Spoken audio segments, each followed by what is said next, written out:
turakwitabye karamenya gasani, twitabiriye ingoma y'urukundo, ku izina ry'Imana Data na Mwana na Roho Mutagatifu, amen. Amahoro bana b'Imana, nimuhumure, Imana iradukunda, ije kutugera neza kuri uyu wa gatanu w'icyumweru cya 20 gisanzwe, tariki 21 Kanama 2026, ubwo duhimbaza Mutagatifu Pio wa 10. Tugiye kumuvugaho ibintu bitanu biza kudufasha kwinjira mu masomo y'uno munsi. Turebe uwo mutagatifu icyo amariye kiliziya, nawe icyo akubwira kuri uyu munsi. Batubwira ko Papa Pio wa 10 yabereye kiliziya umushumba w'indacogora. Icya mbere yakoze ngo ni ukurengera amahame ya kiliziya. Icya kabiri avugura amategeko ya kiliziya. Icya gatatu gikomeye ngo akundisha abantu misa ndetse n'amasakramentu. Icya kane gikomeye nacyo yakoze ni ugutoza abantu guhabwa kenshi amasakramentu, cyane cyane ukarisiya. Ikintu gikomeye cyane noneho gikomeye kiliziya imwibukiraho ngo kuva ku gihe cye abana nabo bahabwa uburenganzira bwo guhabwa ukarisiya, umubiri wa Kristo. Ubundi byari by'abakuru, ariko uyu mupapa yakoze ku buryo nyine n'abana nabo Yezu wawe ukunda abana natwe. Uyu mutagatifu natwe dusabire ukunda kiliziya n'amasakramentu ndetse no kuyihabwa neza, kugira ngo tunogere Nyagasani kandi dukore icyo Imana ishaka. Ngaya masomo ajye kuduhuza n'Imana. Isomo rya mu gitabo cy'umuhanuzi Ezekiyeli, umutwe wa 37 umurongo wa 1 kugeza ku 14. Ububasha bw'Uhoraho bunzaho, antwarisha umwuka we, maze angeza rwagati mu kibaya cyari cyuzuyemo amagufa. Nuko anzengurukana muri icyo kibaya aho yari akikije hose, maze nsanga ayo magufa ari menshi cyane kandi yarumye rwose. Uhoraho arambaza ati, mwana w'umuntu, aya magufa se yabasha kongera kuba mazima? Ndamusubiza nti, Nyagasani Uhoraho niwe wabimenya. Arambwira ati, ngaho hanurira aya magufa, maze uyabwire uti, yemwe mwa magufa mwe yumiranye mwe, nimutege amatwi ijambo ry'Uhoraho. Dore uko Nyagasani Uhoraho ababwiye, ngiye kubashyiramo umwuka maze mwongere mubeho. Ngiye kubateraho imitsi, mbashyireho inyama, mboroseho uruhu, mbashyiremo umwuka maze mubeho, bityo muzamenye ko ndi Uhoraho. Ubwo ndahanura nk'uko nari nabitegetswe. Igihe ndiho mpanura, ako kanya numva urusaku, ayo magufwa arakorakorana, rimwe rikegera irindi. Ngo ndebe mbona imitsi yafasheho, inyama zirayatwikira n'uruhu rurayorosa, ariko nta mwuka wari urimo. Nuko arambwira ati, ngaho mwana w'umuntu, hanura, uhanurire umwuka. Ubwira uti, dore uko Nyagasani Uhoraho avuze, wa mwuka we, turuka mu mpande zose uko ari enye, uhuhere kuri iyi mirambo, maze yongere ibeho. Igihe ndiho mpanura nk'uko nabitegetswe, umwuka uza muri ya mirambo, yongera kugira ubuzima. Nuko barahaguruka, biremamo igitero kinini cyane. Hanyuma arambwira ati, mwana w'umuntu, aya magufwa ni umuryango wa Isiraheli wose. Ngaho baravuga bati, amagufa yacu yarumiranye, nta cyizere tugifite, turashize. Niyo mpamvu rero ugomba guhanura, ubabwira uti, dore ibyo Nyagasani Uhoraho avuze, ngiye gukingura imva zanyu nzabavanemo, mwebwe muri gihango wanjye, maze nzabagarurire mu butaka bwa Isiraheli. Muzamenya ko ndi Uhoraho, mwebwe muryango wanjye, ubwo nzaba nakinguye imva zanyu nkazibavanamo. Nzabashyiramo umwuka wanjye mubeho, kandi batuze ku butaka bwanjye, bityo muzamenye ko ari njye Uhoraho wabivuze kandi nkabikora. Uwo ni Uhoraho bivuze. Iryo ni ijambo ry'Imana. Zaburi 107. Nimushimire Uhoraho kuko aba neza, n'urukundo rwe rugahoraho iteka. Abo Uhoraho yarwanyeho nibabyivugire. We yakuye mu maboko y'umwanzi, maze akabakorakoranya bavana mu bihugu byose, mu burasirazuba no mu burengerazuba, mu majyaruguru no mu majyepfo. Hari ababungeraga mu butayu, bakagenda ahantu hatabanamba, ntibabone inzira yerekera mu mujyi utuwe. Bakicwa n'inzara n'inyota, bakumva imitima yabo yaguye isari. Nuko batakambira Uhoraho mu mage barimo, nawe abakiza imibabaro yabo, abayora mu nzira ibangutse, kugira ngo bagere mu mujyi utuwe. Nibashimire rero Uhoraho impuhwe ze n'ibitangaza akorera bene muntu, kuko yahaye icyo kunywa uwicwaga n'inyota, uwari ushonje akamufungurira akijuta. nimushimire uhoraho kuko agwa neza, n'urukundo rwe rugahoraho iteka. Nyagasani Yezu nabane namwe. Amagambo mu ivanjiri ntagatifu yanditswe na Matayo, umutwe wa 22, umurongo wa 34 kugeza ku wa 40. Muri icyo gihe abafarizayi bumvise ko Yezu iby'akanwa k'abasaduseyi, barakorana. Maze umwe muri bo wari umwigisha amategeko amubaza amwinja ati, mwigisha, itegeko riruta ayandi ni irihe? Aramubwira ati, uzakunda Nyagasani Imana yawe n'umutima wawe wose n'amagara yawe yose n'ubwenge bwawe bwose. Iryo tegeko riruta ayandi kandi niryo rya mbere. Irya kabiri risa naryo, urajya ukunda mugenzi wawe nk'uko wikunda. Muri aya mategeko uko ari abiri habumbiyemo andi yose n'ibyo abahanuzi bavuze. Iyo ni ivanjiri ntagatifu. Bayoboke b'Imana, nimugire amahoro. Aha tugeze ni kuri buri munsi. Fungura buri munsi, ufungure buri munsi, kandi wowe gufungura abandi buri munsi ijambo ry'Imana buri munsi. Kimwe mu bimenyetso bitubwira ko dusenga, kimwe mu bimenyetso bitubwira ko turi abana b'Imana, nuko iyo tuvuye guhura n'Imana biduha imbaraga zo guhura na bagenzi bacu. Nuko iyo twahuje n'Imana duhuza na bagenzi bacu. Nta kindi kimenyetso ntuzagera handi ugishakira, nta kindi, bigaruka kutondagura iryo jambo bita urukundo, aho twibuka ko twagiye kureba Imana kubera urukundo, hanyuma Imana ikadutegeka no kureba mugenzi wacu. Icyo nicyo bita urukundo. Amasomo twategura uno munsi nagaruka aho hantu buri munsi tujya tugaruka. Uwo munsi tutabura kubivuga, yitwa ijambo ryitwa urukundo, gukunda. Na niryo tegeko rikomeye ry'ubwami bw'Imana, gukunda Imana na mugenzi wacu. Nibyo yagarutse no mu ivanjiri. Imana ibintu byose ikora ni ukubera urukundo. Twumvise mu isomo ry'igitabo cy'umuhanuzi Ezekiyeli, umuryango w'Imana uratatanye, wakoze nabi, ariko Imana igiye kuwugarura. Barawujyanye abantu bapfuye, amagufwa atakiriho, ariko Imana igakora kubyongera, ikagenda bateranya kugeza igihe bashyiremo umwuka wayo. Umwuka w'Imana, roho w'Imana ni urukundo. Aho niho hagaragaza ibitangaza by'Imana. Abantu bapfuye, abantu bariho nabi. Dupfa ryari? Igihe urwango rwaje iwacu, igihe turi kwangana, buryo uba wapfuye. Iri somo rije ryongera kukwibutsa ko hari aho nawe watangiye kubiba urwango muri wowe, mu muryango wanyu, muri bagenzi bawe. Aho nawe warapfuye, ukeneye ko nawe umwuka w'Imana wakuzamo.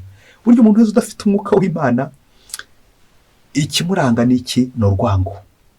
Muri iyi si tuzabona ko twimakaje imibiri yacu ikazamuka mu rwango, urukundo rw'Imana tukaruta, tukifatira urwacu.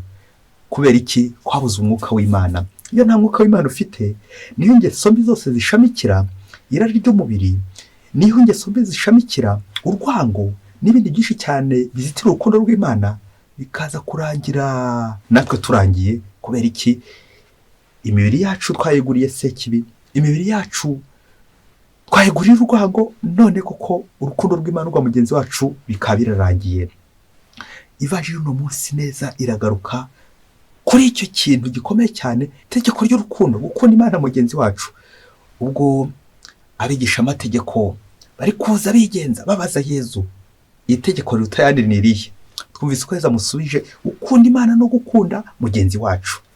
Amategeko turayavuga natwe, rimwe na rimwe tukayakurikiza, ariko twongere dutekereze uburyo dushyira mu bikorwa urukundo. Uko Imana idukunda, natwe ntitugukunda bagenzi bacu.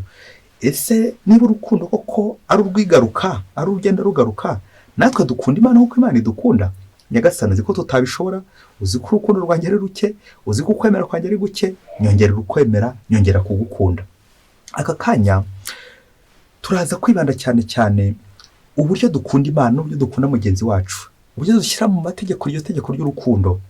Reka tugendere ku nteruro ebyiri ziza kudufasha neza kumva icyo Imana idushakaho, ndetse natwe n'icyo tujya dushaka kitari no mu mugambi w'Imana. Interuro ya mbere iragira iti, ni interuro mutagatifu Agustin ubwo yagize ati, fais ce que tu voudras, ngo kunda maze ukore icyo ushaka. Ako kantu wa mubyeyi we, buryo umuntu akunda biramworohera kugira icyo akora bigakunda. Ariko nanone interuro ya kabiri ngiye kukubwira icuritse, nanjye kuvuga icuritse, kubera ko kuri ino si twagiye twihangira imirimo turacurika ibintu tukibwira ko umurongo w'Imana. ni interuro ijyanye cyane cyane n'abageni, abakwe, aho twagiye twimakaza naringiye kuvuga irari ry'umubiri n'umubiri wacu bikaza kurangira aho gukundana turi kwangana, ngo aho umukwe bamuha uburenganzira bagira bati ngo uwakoye ngo akora aho ashaka. ubwo rero iyo nteruro umusore ayumvise yihutira kujya gusaba umugeni, yarangiza nyine agakora aho ashaka, agakora ibyo ashatse kuri wa mugeni, kandi bataremererwa kubana. havutse akavuyo muri rwa rukundo. kubera iki? wakoze aho ushaka, ufite amafaranga, ufite inkwano, ufite ibintu, ufite akantu, nibwo bizarangira ubuze ubuntu bw'Imana. kubera iki? wikora ibyo ushaka. twongere tuze kureba ko mu rukundo umuntu atikora ibyo ashaka, aho gukora ibyo Imana ishaka. mu bintu byose uzakora, niba nta gushaka kw'Imana kurimo, uzamenye ko wibibyemo urwango, kuko gushaka kw'Imana ni urukundo. nta kindi Imana ikora usibye gukundana, kuko yo ari urukundo. gukunda n'irindi zina ry'Imana. iyo rero washatse kwikora ibyo ushaka wowe muntu, uzirikana ko nawe urukundo rwawe ari rukeya, birangira uguye muri wa mutego wo kwangana, uguye muri wa mutego wo kugira nabi, uguye muri wa mutego wo gukora nabi. turaza kuzirikana hamwe n'iri somo ry'uno munsi ry'itegeko ry'urukundo, ko kuri ino si ibintu byicuritse. mu gihe Imana, umurongo w'Imana ari ugukunda Imana twebwe duhereza no gukunda mugenzi wacu, kandi ukabikorana umutima koko w'imbere w'urukundo, tugiye kubona muri aka kanya uko isi iteye. isi twimakaje imibiri yacu, twimakaza uruhu, twimakaza iby'inyuma, ariko imbere twagiye duhunga Imana. ibi ngibi birimo biragaragara aho twashyize inda imbere, inda ikadutanga imbere, aho umubiri twawimakaje, umubiri tukawuremereza, tukawuzamura, urukundo rw'umubiri. uraza gusanga dutakira urwa roho. umwuka w'Imana waragiye, twarashize, dusigaye turi amagufa, kuko twagiye twikundira gusa iby'inyuma bishingiye ku irari ry'umubiri, tukibagirwa Imana. ibi nibyo biri kuba cyane cyane muri ino si. abigisha amategeko n'abafarizayi bongere kuza gutwibutsa ko natwe ibi byatubaho, ko twikundira gusa gukurikiza amategeko, ariko roho, ukwemera iby'Imana twarabitaye kera. ngiye kuguha ibiryo bikomeye, ngo n'ikiganiro cyabereye mu ishuri rikuru, aho nanjye kuvuga insoresore bambabarire, aho urubyiruko rwabajije mwarimu ibibazo ku byerekeye n'urukundo. conference sur la sexualité, ngo ni ibiganiro mwarimu wigisha Iyobokamana muri universite yagiranye n'abanyeshuri ku byerekeye nuko barangiza irari ry'umubiri. maze icyo kiganiro nawe nucyumva kiraza kuba kiri kugukomanga, kiri gukomangira urugo rwawe, kiri gukomangira abana bawe, kiri gukomangira aho ushinzwe, ndetse nawe ubwawe. ngo abanyeshuri ngo umunsi umwe barateranye na mwarimu bagambiriye kumubaza ibibazo byerekeye kiliziya, ngo iri mu burenganzira. kiliziya ikaba iri mu burenganzira batoteza, none bakaba bari gushaka nabo uburyo bakwirengera no kwirenganura. ariko ngo mbere yo kwirengera no kwirenganura, barabanza baze mwarimu professeur, mwarimu wigisha Iyobokamana, icyo abivugaho, maître spirituel. nuko baramwegera bafite n'amahane menshi cyane, hafi yo kumwica. ngo nuko umusore umwe atera agatoki hejuru ati, mwarimu rero dufite ikibazo nk'abajene, uburyo kiliziya iri guturenganya kandi yahomye guturengera. none se kuki ihora itwigisha idutoteza ngo wakundanye n'umukobwa wawe, mugize utuntu mwikorera, ngo none ngo ni icyaha. tekereza nawe ukundanye n'umukobwa aje kugusura, noneho muraryamanye kubera urukundo, kubera ko yaragukunze aje kugusura, arangije arisubirirayo. ubwo icyo ni icyaha? nuko professeur ngo aramusubiza ati, sipozo ukuri iyo foto nyine ndamutse nkundanye na mama wawe, nuko bikaza kugera igihe nanone turyamana, byagushimisha, ruracyari urukundo? nuko wa musore atekereza uburyo papa we akunda mama we, atekereje nanone iyo foto ya mama we aryamanye no professeur, yumva atari kubishyikira, umunwa ngo cwe araceceka. professeur ahita amubaza ati, ariko ubundi iyo murangije guhura hanyuma tuvuze ko ari ibyago ntabwo twaba dukabije cyane, umukobwa akaza gusama kubera urukundo umukunda n'urwo yagukunze aza kugusura, aho uzamwihanganira mukomeze muzuze inshingano nk'ababyeyi nk'abantu bakuru, umufasha kurera wa mwana. Bizagenda bite? Ni uko umusore amubwira ati yajya gusama se turi hehe? Aramutse asabye bwaba ari ubujiji bwe, aramutse nanone asamye ikamucika. Ibintu ni bibiri, namubwira ko ibyo bitandeba, yakanga kwikuramo kamubwira ko ibyo bitandeba. Nuko mwarimu amubwira ati aho rero umwigarika ukamwihakana, aho niho urwango rushingiye rw'urwo rukundo rwanyu rutari rwo. Ibyo rero ni ukubyitondera. Aho rero nta rukundo ruhari, kuko birangira umwebeshya ko umukunda cyangwa kubeshya ko ukunda, ariko igihe cyo kwakira ingaruka mbi zibaye cyagera ukamwihakana. Kwihakana umukunzi aho nta rukundo rurimo, ahubwo n'urwango. Nuko umusore akomeza bitekerezaho, undi nawe aza gushinga ikindi kibazo ati mwarimu, niba ari uko bimeze by'uko bishobora kurangira umukobwa asamye, bityo bikaza kuza ko umwe aza kwihakana undi, ese turamutse twibaniye tugahuza ibitsina gusa, umusore ku wundi musore cyangwa umukobwa ku wundi mukobwa, ibyo bintu bituremerera by'inshingano by'abana, kuki kiliziya ikomeza igenda idutoteza kandi ubwo buryo bwadufasha kugira ngo dukomeze dusigasire urukundo rwacu? Nuko mwarimu aramubwira ati umva rero mwana, zimwe mu ntego z'abashakanye harimo kudatandukana, birumvikana, ariko harimo gufasha Imana kurema procreation, harimo no kurera neza Kristo abandi Imana ibahaye, kororoka kurera.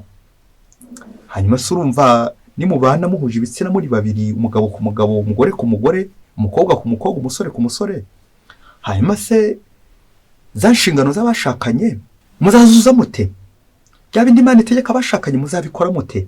Icyo kibazo cyaje gikurikirwa n'uwa gatatu, maze ngo aramubwira ati niba ari uko bimeze rero, njye numva ikiruta ibi byose ari ukwirirwa nshaka umugore cyangwa nshaka umusore, aho kugira ngo nanone niteze ibyo bibazo by'abana bashobora kuza aho ngaho, abana baza kumbuza uburenganzira n'umutekano. Numva icyiza ibyo byose twabireka, aho ngewe nkabaho mu buzima bwo kujya nikinisha irari ry'umubiri, nkarirangiriza aho ngaho, umubiri wanjye nyine nkawutoza ibyo byose, niba njya kwanduranya iyaba kiliziya ibyo nabyo bimpera uburenganzira, ubundi ngakomeza nkiberaho ntyo.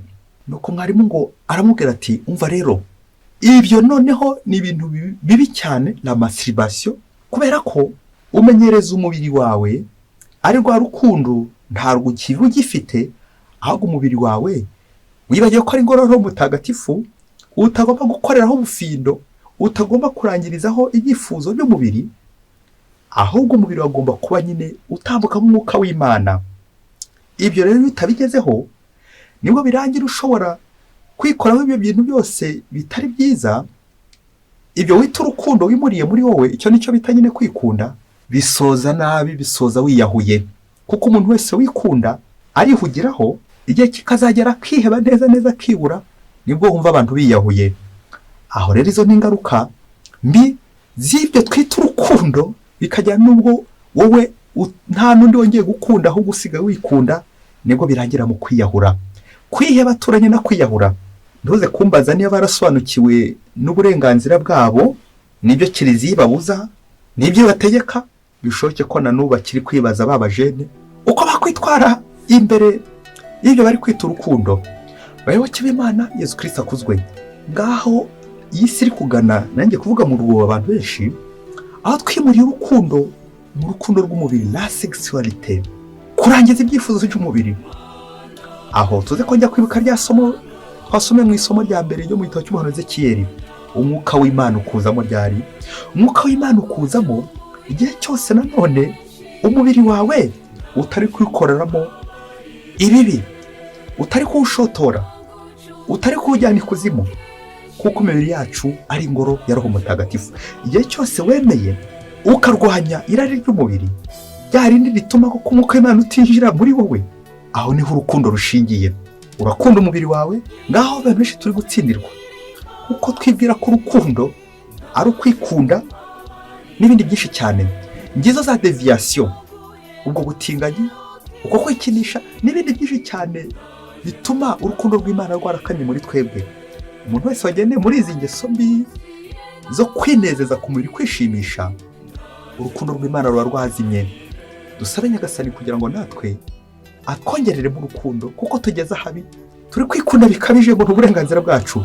Twajye twibutse ijambo uburenganzira ko ari ukurenga inzira, ati bari kuduhohotera rwose, Kiliziya iri gutwima uburenganzira bwacu. Uraje urenge inzira, urenge umuhanda, birangire uguye kandi ukagusha amazuru, kwiheba bikaza, kwiyahura bitabuze. Deviation, dovia, kurenga inzira. Hari inzira, hari umurongo w'Imana w'urukundo, ariko kubera ibyifuzo by'umubiri wawe wikatiye indi nzira, warangiza ukagenda unabishyigikira, warangiza ukagenda unabiburanira mpaka ushatse no kubitsindira. Watsinda Imana ute wowe? Waburana n'Imana ukayitsinda? Ko ari umurongo w'Imana Imana yaduhaye. Kuki wowe deviation sexuelle n'izindi deviation zose? Please kongera tugaruke mu murongo Imana yaduhaye. Reka dusoreze ku kintu gikomeye Umuhanga yavuze kiza kukuganisha nawe urebe ukora umwitozo w'urukundo muri wowe. Umuhanga yaravuze ati ngo umuntu nakubwira ko agukunda ngo uzabyikirize, hanyuma nugira ubuntu ukamubaza ngo harya unkundira iki, ngo umuntu akabasha kubona impamvu agukunda, uzakizwe n'amaguru uziruke, kuko nta rukundo ruraho. Ya mpamvu iramutse irangiye yagukundaga, cya kindi cyatuma agukunda nikirangira azakwanga no gukwica bitabuze. Kongere dutekereze urukundo dukunda Kiliziya, urukundo dukunda Imana, urukundo dukunda Kiliziya, urukundo dukunda bagenzi bacu, n'uburyo natwe twikunda. Bityo Mutagatifu Papa Piyo wa 10 adusabire kugira ngo natwe dukunda Kiliziya, tugire ishyaka Kiliziya, dukunda Imana na bagenzi bacu. Mwese Imana ibahe umugisha. Imana Data na Mwana na Roho Mutagatifu. Amen. Padiri Masomo Ladislas wa Diyosezi ya Cyangugu.